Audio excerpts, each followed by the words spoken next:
Hello and good morning students. I am Tabrez Akhtar and this is your EVS class. Today we are going to study our new chapter Walls Tell Stories. दीवारें कुछ कहती हैं या कुछ कहानियाँ बताती हैं. ठीक है, तो कौन सी दीवारों की, कौन सी वॉल्स की बात हो रही है, किस टाइप की वॉल्स की बात हो रही है. Let's look at the chapter. Reached Golconda. At last we reached Golconda. We were glad that Didi was with us. Golconda पहुँचे. बच्चे बताते हैं कि हम आखिरकार गोलकोंडा पहुँच गए और शुक्र है और हमें बहुत खुशी है कि हमारे साथ हमारी दीदी भी प्रेजेंट हैं. And Didi studies history and we enjoy visiting different places with her. तो दीदी को हिस्ट्री का नॉलेज है और हिस्ट्री पढ़ती है वो, और हम इंजॉय कर रहे हैं अलग अलग प्लेसेस को विज़िट करने का अपनी दीदी के साथ. Now Selja says, my goodness this fort is so huge. Selja कहती है कि ये कितना बड़ा एक किला है, ये कितना बड़ा किला है, और उसको देख के वो बिल्कुल चौंक सी जाती है. ठीक है. And then Shridhar, and see what a height it is built. तो श्रीधर ये भी कहता है कि देखो कितनी ऊंचाई पे ये किला बना हुआ है. See at what a height it is built. ठीक है. कल्याणी कहती है just look, have you ever seen such a huge gate. और कल्याणी कहती है कि देखो ज़रा, क्या आपने इतना ह्यूज गेट या इतना बड़ा सा गेट कभी आपने देखा है. एंड सेल्जा कहती है it must be very heavy. I wonder how many people would be needed to open and close this gate.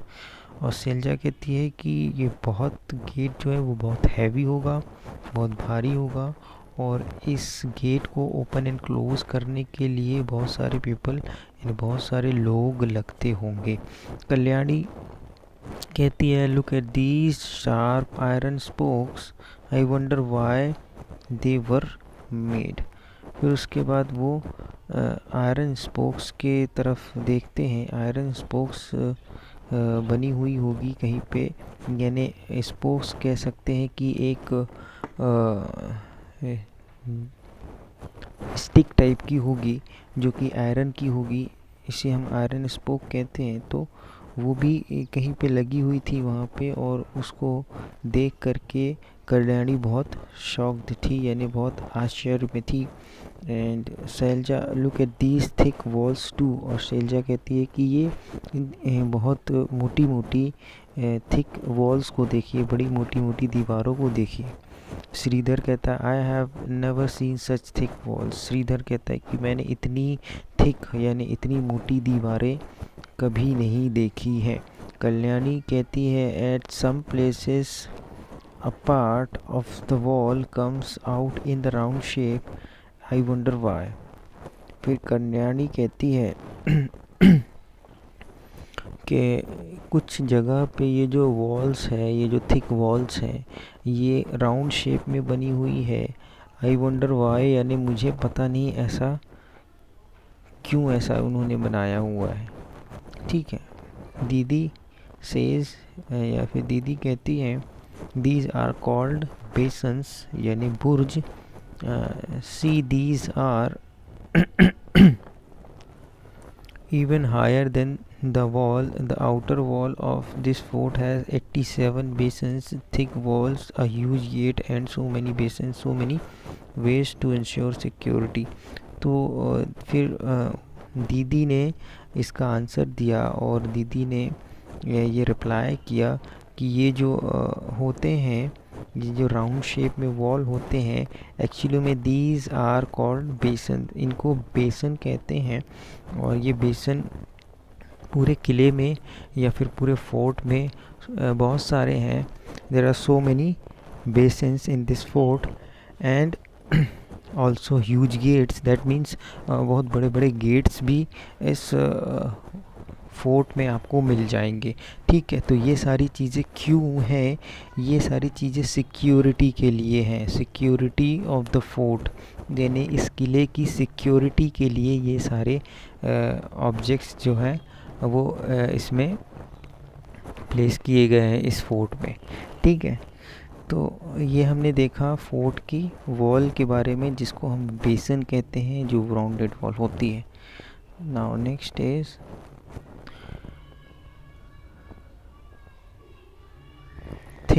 Think why were बेसन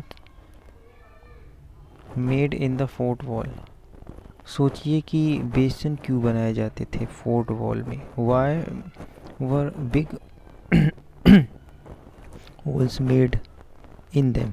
और क्यों बेसन में, look at this picture, you can see the picture of basin, that means rounded wall, and you can also see the hole present in the wall. ये जो holes हैं ये इस वॉल में प्रेजेंट हैं और ये वॉल राउंडेड है. तो यही क्वेश्चन में हमसे पूछ रहा है कि क्यों बनाया जाता है ये होल और क्यों इस टाइप की वॉल्स जो हैं मेड की जाती हैं. What difference would be there if you were to look from a straight flat wall और a basin at a height. ठीक है, तो if you were to look from a straight wall, तो क्या डिफरेंस होगा कि एक स्ट्रेट वॉल से आप अगर देखो और एक राउंडेड वॉल से देखो. तो सबसे पहले इनका आंसर फाइंड आउट करते हैं. तो फर्स्ट आंसर होना चाहिए कि जो हमारे फोर्ट वगैरह में ये जो राउंडेड वॉल बनती हैं, तो सोचिए राउंडेड वॉल का मीनिंग क्या होता होगा, जिसको हम बेसन कहते हैं. जैसे ये वॉल बनी है, मैंने राउंड कर दिया यहाँ पे, फिर उसके बाद ये ऐसी सीधी गई है. तो राउंडेड वॉल बनाना और उसमें होल्स बनाना, ठीक है, सिक्योरिटी प्रोवाइड करता है. जैसे कि हमने अभी स्टडी किया हुआ है, तो उसमें क्या होता है, जब सिक्योरिटी गार्ड जो होते हैं, वो उस टाइम की बात कर रहा हूँ मैं, जब बड़े बड़े जो है तो एम्पायर हुआ करते थे. ठीक है, और बड़े बड़े एम्पायर हुआ करते थे तो ये उनकी एक दूसरे से जंग भी हुआ करती थी. ठीक है, वॉर हुआ करती थी. तो उन्हें अपनी सिक्योरिटी की ज़्यादा इम्पोर्टेंस थी. ठीक है, इसीलिए वो जो है तो अपने दुश्मनों को देखने के लिए, ठीक है, एनिमीज़ को देखने के लिए इस टाइप की वॉल्स बनवाते थे और उसमें होल करवाते थे. तो जब वो इस टाइप की वॉल्स में से होल्स में से देखेंगे बाहर की तरफ, तो उन्हें ज़्यादा दूर तक और ज़्यादा वाइड एंगल मतलब अगर इस तरफ का देखना है तो भी यहाँ से दिख जाएगा, और इस साइड का देखना है तो भी यहाँ से दिख जाएगा, क्योंकि ये राउंडेड वॉल है. ठीक है, इसके पास देखने के लिए हमें एंगल व्यू जो है वो ज़्यादा मिल जाता है. ठीक है, ज़्यादा साइड की चीज़ें भी हम देख सकते हैं. लेकिन अगर यहीं पे फ्लैट वॉल होती और इसमें छेद किए जाते, तो हम इस छेद से ज़्यादा यहाँ तक देख पाते. ठीक है, यहाँ नहीं देख पाते. ठीक है, और ना ही इस साइड देख पाते, क्योंकि ये वॉल जो है वो फ्लैट है. और इसीलिए हमने इस राउंडेड वॉल के बारे में बताया कि ये सिक्योरिटी के लिए बनाई जाती थी, जिससे हम चारों तरफ, यानी सामने की तरफ हम ज़्यादा दूर तक और साइड के व्यूज़ भी देख सकते थे. ठीक है, ये हुआ इसका answer. And the next is why were big holes made, और होल्स क्यों बनाए जाते थे, इसका आंसर भी इसी आंसर में आपको मिल गया होगा. अब what difference would be there if you were to look from a straight flat, how would the soldiers find peeping from the holes in the basin useful while attacking.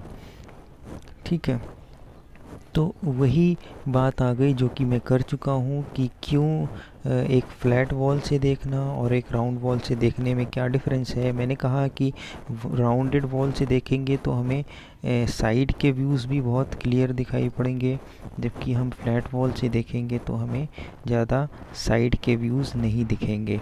तो यही चीज़ मैंने बताया। और उसके बाद क्या कैसे मदद करता था होल, तो मैंने बताया कि इससे हम एनिमीज़ को देख सकते थे, है ना, उनकी पोजीशन देख सकते थे, उनके अटैकिंग देख सकते थे और उसी के अकॉर्डिंग हम अटैक भी कर सकते थे। What did we find inside the fort, और हमने इनसाइड द फोर्ट क्या क्या पाया। सैलजा कहती है, आई wonder how old this fort would be, do you think the king built the fort so that he could live here? शैल्या कहती है कि मुझे पता नहीं कि कितना पुराना ये किला होगा, लेकिन क्या आपको लगता है कि राजा ने ये किला बनवाया था यहाँ पे रहने के लिए? Kalyani, it was written outside that Qutb Shahi sultans ruled here one after another. तो ये बाहर कल्याणी कहती है कि ये बाहर की तरफ रिटन है, यानी लिखा हुआ है कि कुतुब शाही सुल्तान जो है यहाँ पे रूल करते थे, यानी यहाँ राज करते थे, और उनके बाद के जो जनरेशन है वो भी यहाँ पे राज करती थी। फ्रॉम 1518 टू 1687, 1518 से 1687 तक, दैट मीन्स 1518 टू 1687 तक यहाँ पे इनका रूल चला। ठीक है। दीदी कहती है, much before that in 1200 this fort was made of mud and different rulers lived hair.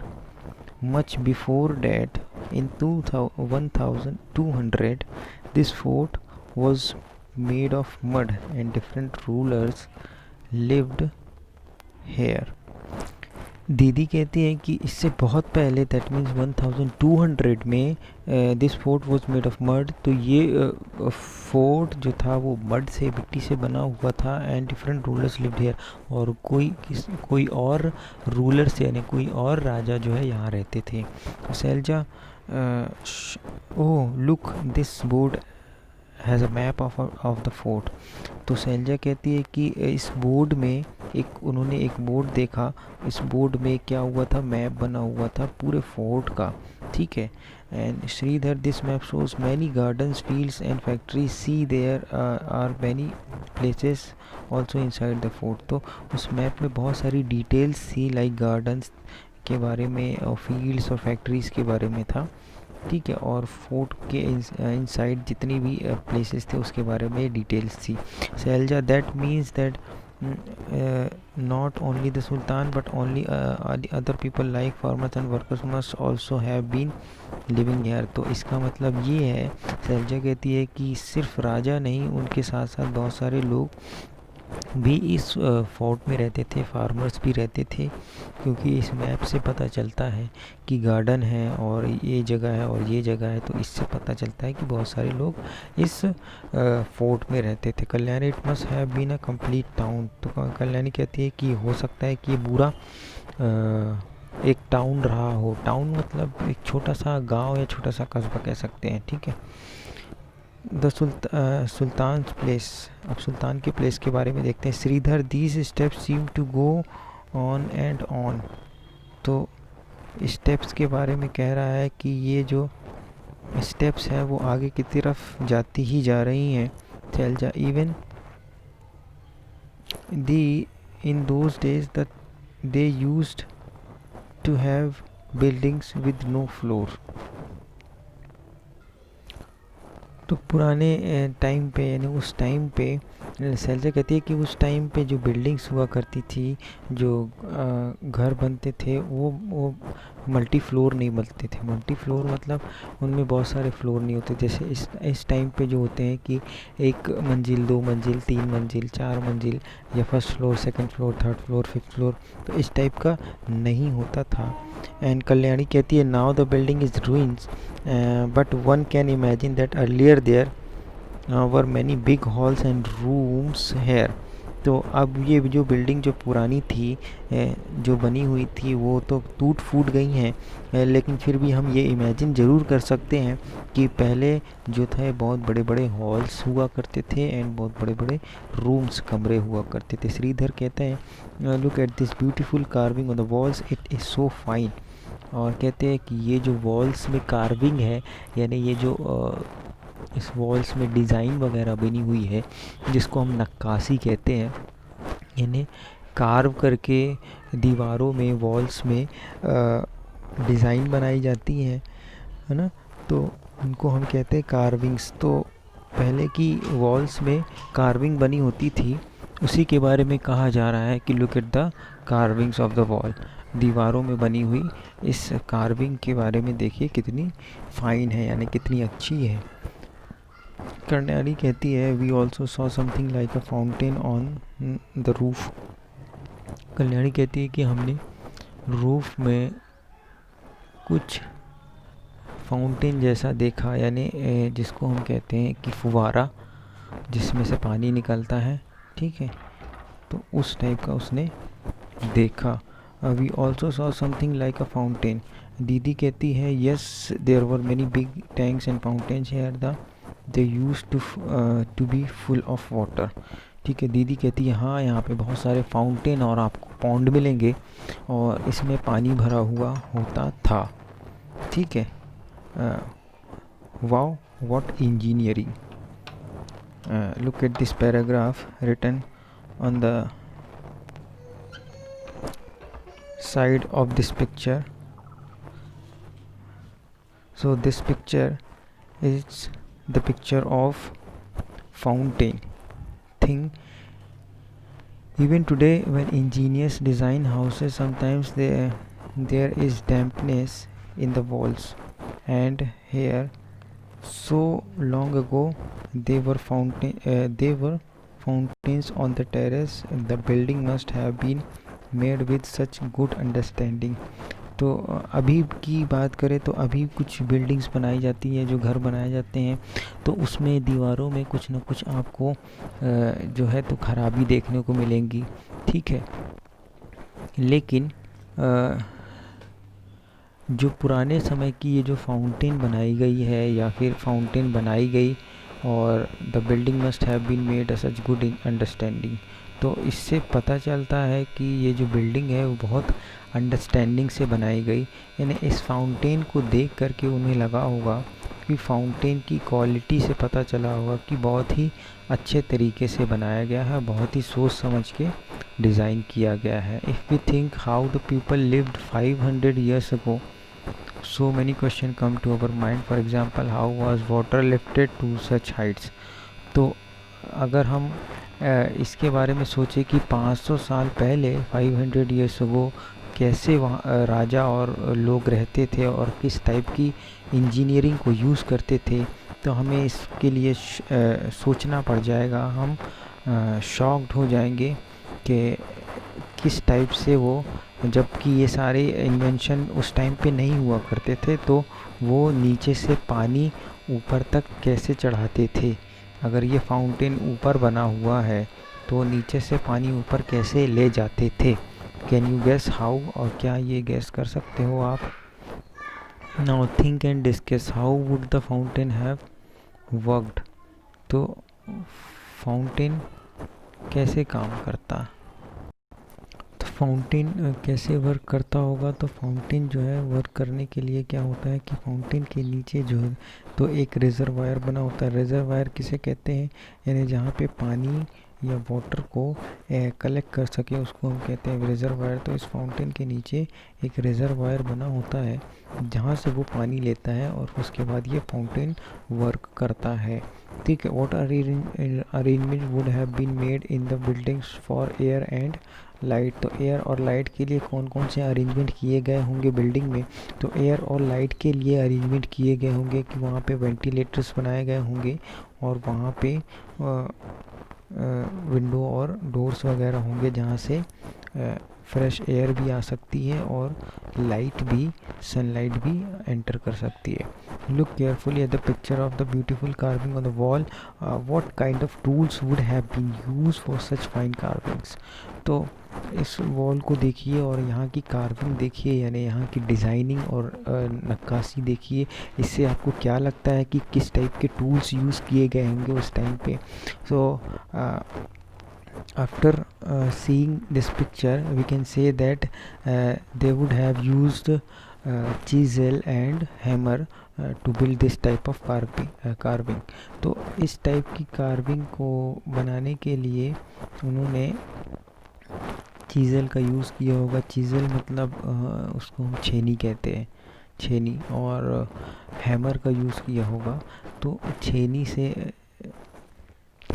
जैसे कि थोड़ी थोड़ी हैमर मार के, यानी उसमें थोड़ी थोड़ी चोट करके जो है तो इस टाइप की डिज़ाइन बनाई जाती है वॉल्स में, या और भी डिफरेंट टाइप की डिज़ाइन बनाई जाती है। We still do not have any electricity at many places in our country, even at places which do have electricity. Imagine what would happen if there was no electricity for 1 week. What are the things that would be difficult to manage without it? तो यहाँ पे no electricity यानी without electricity life के बारे में बात कर रहे हैं कि अगर इलेक्ट्रिसिटी नहीं होगी तो हमारी लाइफ कैसी होगी। ठीक है, तो और ये भी कहा गया है कि कुछ विलेजेस है जहाँ पे अभी भी इलेक्ट्रिसिटी नहीं होती है, तो वो लोग किस टाइप से रहते हैं। तो देखिए वहाँ जो जहाँ पे इलेक्ट्रिसिटी नहीं होती है उनके पास इतने सारे हो सकता है इक्विपमेंट भी नहीं होते, या इतने इक्विपमेंट उनको लेने की कोई ज़रूरत नहीं होती, क्योंकि ये जो इलेक्ट्रिक इक्विपमेंट होते हैं, इलेक्ट्रिक अप्लाइंसेस होते हैं, इनके लिए इलेक्ट्रिसिटी की ज़रूरत है। अगर ये नहीं आ रही है हमारे घर पे तो हमारे इस इलेक्ट्रिक अप्लाइंसेस की कोई ज़रूरत नहीं होगी। तो विलेजेस में ऐसा होता होगा कि वो अपने ट्रेडिशनल यूजेस के हिसाब से अपना जो है तो डेली लाइफ स्पेंड करते होंगे। और अगर हम बात करें तो अगर शहरों की बात करें या फिर सिटीज़ की बात करें, अगर उनमें कहा गया है कि अगर आपके घर में तो लाइट होती है, इलेक्ट्रिसिटी होती है, अगर ना रहे कुछ हफ्तों तक तो क्या होगा, कि कौन सी टाइप की प्रॉब्लम होगी। तो हाँ, अगर हमारे यहाँ इलेक्ट्रिसिटी रहती है, अगर नहीं होगी तो बहुत सारी प्रॉब्लम्स होंगी। ठीक है, सबसे पहले तो हमें गर्मियों में, समर सीज़न में सबसे पहले हमें ये प्रॉब्लम होगी कि हम फ़ैन नहीं चला सकते, हमारे पास कूलर होगा तो नहीं चल सकता, एसी नहीं चल सकता विदाउट इलेक्ट्रिसिटी। तो इसके लिए फिर हमें सबसे ज़्यादा जो है तो गर्मी का सामना करना पड़ेगा। फिर उसके बाद जो है हमारे बहुत सारे काम रुक जाएंगे। ठीक है, टीवी है, रेफ्रिजरेटर है, और भी बहुत सारी चीज़ें जो इलेक्ट्रिसिटी से चल रही हैं वो सारी चीज़ें रुक जाएंगी। इवन हमारे घर में जो पानी आ रहा है, वाटर सप्लाई है, वो भी जो है पंप के थ्रू होता है, तो वो पंप भी काम नहीं करेगा। तो ऐसे बहुत सारे काम रुक जाएंगे और बहुत सारी डिफ़िकल्टीज़ का हमें सामना करना पड़ेगा या हमें फेस करना पड़ेगा। ठीक है, तो ये हो गई हमारे chapter reading up to page number 89। ठीक है, नेक्स्ट क्लास में इसके बाद से करते हैं। Thank you.